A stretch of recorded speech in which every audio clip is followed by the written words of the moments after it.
प्रियात्मन सप्रेम जयजीत आदि मुनीश्वर योगेश्वर परम पूज्य सत्य सम्राट सदगुरुदेव सिमनी जी का वचनामृत से एक बूंद। यह मृत्युलोक नहीं अमरलोक है।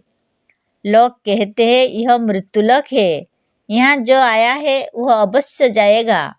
मृत्युलोक में कोई अमर नहीं हो सकता, पर यह बात ठीक नहीं है। हम पूछते हैं यहाँ कौन आया है जो नहीं ठहरता? क्या सचमुच यहाँ से लोग उठ जाते, मिट जाते और मर जाते हैं? कभी नहीं। तुम्हारे समझने में भूल हुई है। ना कोई आता है ना जाता, ना कोई जन्मता है ना मरता है। विज्ञान कहता है कि किसी वस्तु का नाश नहीं होता, सब अमर है। किसी वस्तु का अभाव या मृत्यु कभी नहीं होती। किसी की मृत्यु या अभाव मानना भूल है। यदि यह बात ठीक है तो इसे मृत्युलोक कहना भी व्यर्थ है। यहाँ किसी की मृत्यु होती है? कौन मिट जाता है? क्या तुम्हारा मतलब इस शरीर से है? शरीर में जितना जल है वह जल में मिल जाता है और मिट्टी मिट्टी में। इसमें जो वायु है, जो पंचतत्व है, वे वायु में मिल जाते हैं। पंचतत्व का बना हुआ शरीर यहीं के पंचतत्व से बनता है और फिर इन्हीं तत्व में मिल जाता है। अतः विचारने से यह मालूम हुआ कि यह मनुष्य ना कहीं से आता है ना जाता। यह यहीं का है और यहीं रह जाता है। रूपांतर होता है, पर मृत्यु किसी की नहीं होती। फिर लोग यह क्यों कहते हैं कि जो आया है वह अवश्य जाएगा? विचारने से तो ना कोई आता मालूम होता है ना जाता। एक तरह से रूपांतर भी नहीं होता। क्या शरीर में जो आकाश है वह बाहर के आकाश से भिन्न है? क्या बाहर के आकाश का जो रूप है वही भीतर के आकाश का नहीं है? क्या बाहर का आकाश श्वेत है और भीतर का काला? कभी नहीं। जो गुण बाहर के आकाश में है वही भीतर के। भिन्नता जो मालूम होती है उसका कारण अविचार है।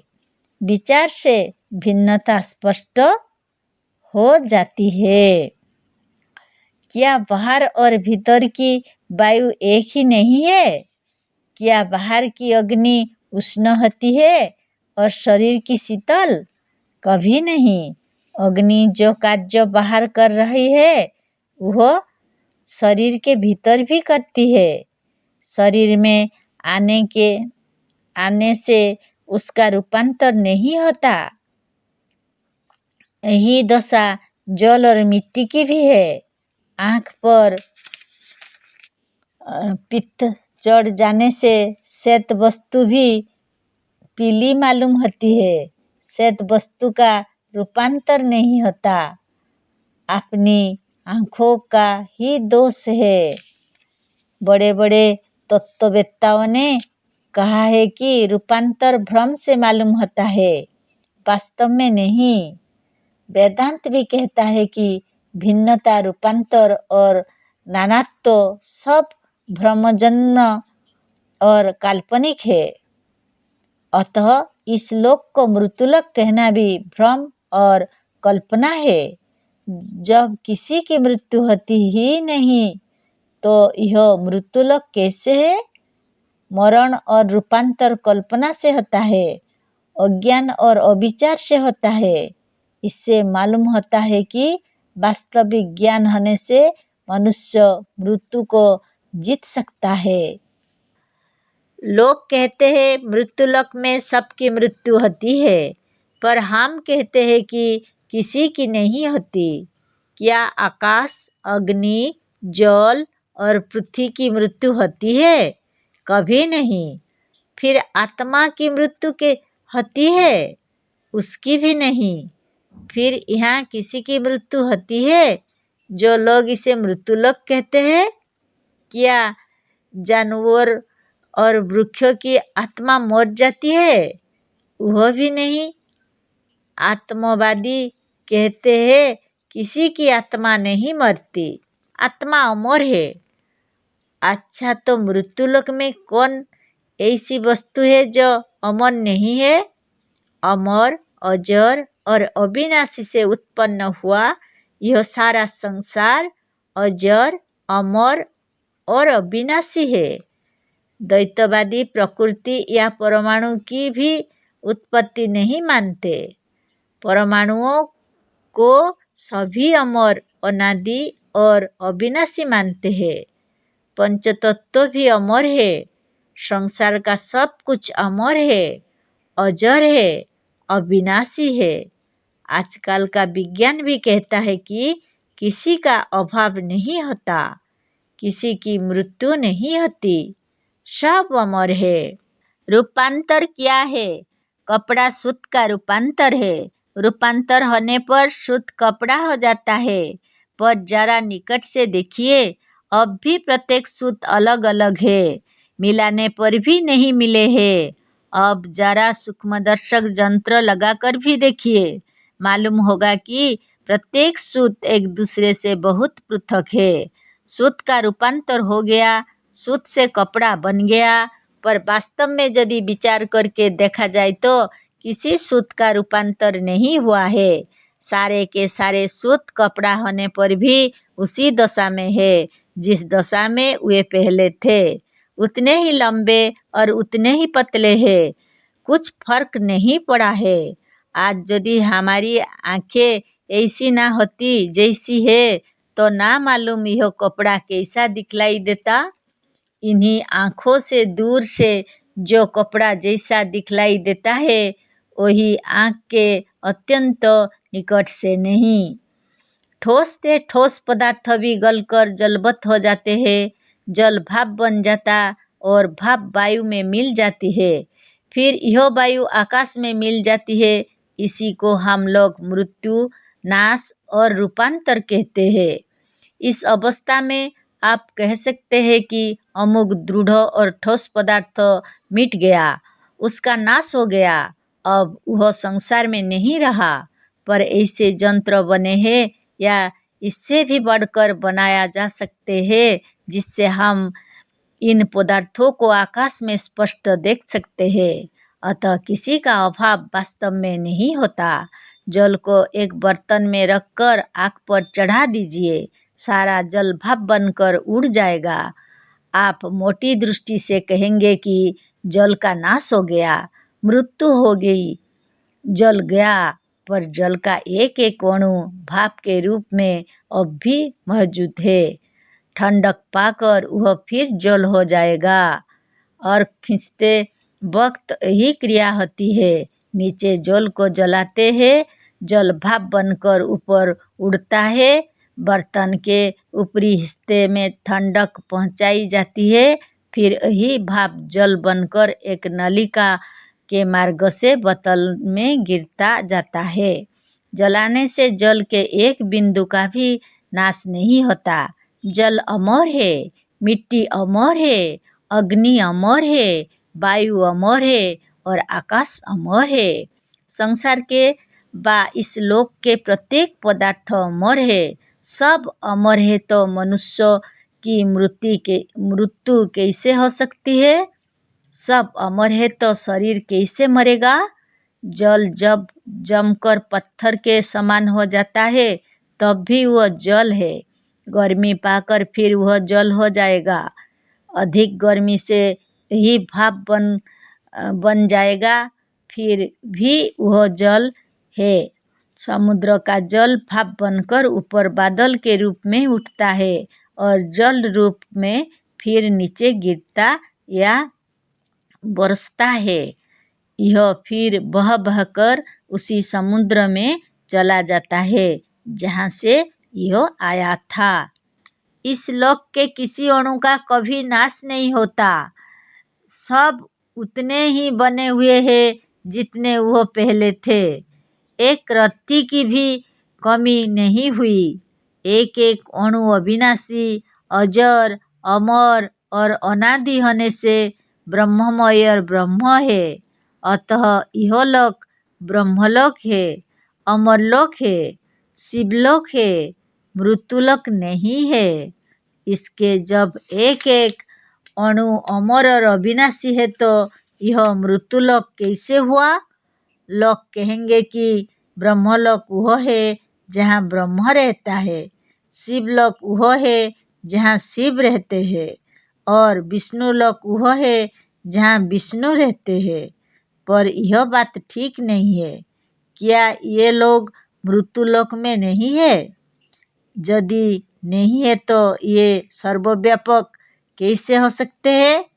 और जो सर्वव्यापक नहीं है वह क्या ईश्वर हो सकता है? ब्रह्मा, शिव और विष्णु किसी लोक विशेष में नहीं है। ये इस लोक में भी है। फिर जिस लोक में निर्विकार ब्रह्म का निवास हो, जिस लोक में अजर अमर शिव और विष्णु का निवास हो, क्या वही लोक मृत्युलोक कहला सकता है? यह मृत्युलोक उसी के लिए है जो इसे मृत्युलोक मानते हैं, या जो यह समझता है कि यहाँ पर मृत्यु से बचना असंभव है। उसके लिए मृत्यु से बचना अवश्य असंभव है। मृत्यु और रूपांतर कल्पना मात्र है। काल्पनिक वस्तु उसी के लिए अटल है जो उसे अटल मानता है। कल्पना स्वतंत्र नहीं है। कल्पना आत्मा की ओर से होती है। कल्पना हम स्वयं करते हैं। अतः कल्पना हमारे अधीन में है। हम कल्पना के अधीन में नहीं है। कल्पना हमारे बस में है। हम चाहे जो काम इससे ले सकते हैं। यह क्यों तक नहीं कर सकती। कल्पना ने सर्वदा हमारी आज्ञा का पालन किया है और अब भी करने के लिए तैयार है। केवल आज्ञा देने की देरी है। आज तक जैसा हमारा विश्वास था, जैसी हमारी भावना थी, वैसा इसने किया है। इसका कुछ दोष नहीं। दोष यदि है तो हमारा है। हम जब तक मृत्यु को जितना असंभव मानते हैं, तब तक इसने उसे सचमुच ऐसा ही बना रखा था। अब हमारा विचार, ज्ञान और बुद्धि बदल गई है। बस इसी के अनुसार वह भी बदल गई है।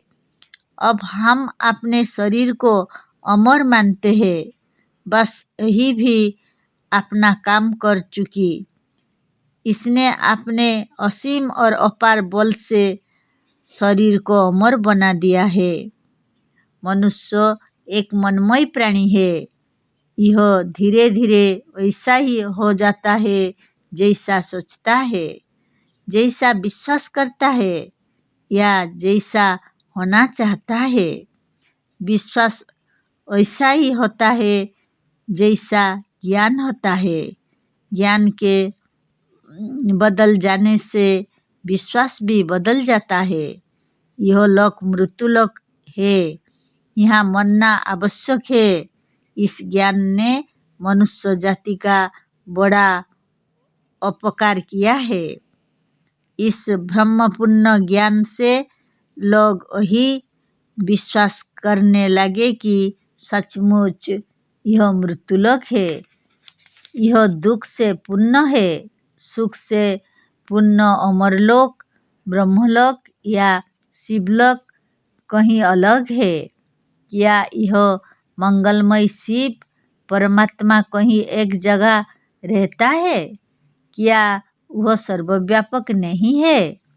यदि वह मंगलमय परमात्मा यहीं मौजूद है तो वही अमंगल, दुख और मृत्यु कैसे रह सकती है? दुख, मृत्यु और अमंगल की सृष्टि लोगों के भ्रमपूर्ण और विपरीत ज्ञान ने किया है। सच्चा ज्ञान यह है कि वह मंगलमय शिव परमात्मा सर्वव्यापक है। वह यहाँ चारों ओर भरा हुआ है। सृष्टि का एक एक अणु उसी से उत्पन्न हुआ और वही है। सब शिव है, सब मंगलमय है और सब अमर है। मृत्यु अज्ञान में है, मृत्यु का जन्म ही नहीं हुआ। सब परमात्मा से उत्पन्न हुए। परमात्मा अविनाशी और अमर है। अमर और अविनाशी परमात्मा से मृत्यु की उत्पत्ति नहीं हो सकती। अतः मृत्यु का संसार में अस्तित्व ही नहीं है। वह कोई वस्तु नहीं, उसकी सृष्टि ही नहीं हुई। अज्ञानवश भ्रम से लोग उससे डरते और मरते हैं। मृत्यु, दुख और अमंगल की भावना को हृदय से निकाल देना चाहिए। यह लोक या यह संसार दुखपूर्ण नहीं है। यह सुख, आनंद और आनंदमय परमात्मा से भरा हुआ है। इसी तत्व को जानकर मनुष्य अमर हो सकता है। जय जीव।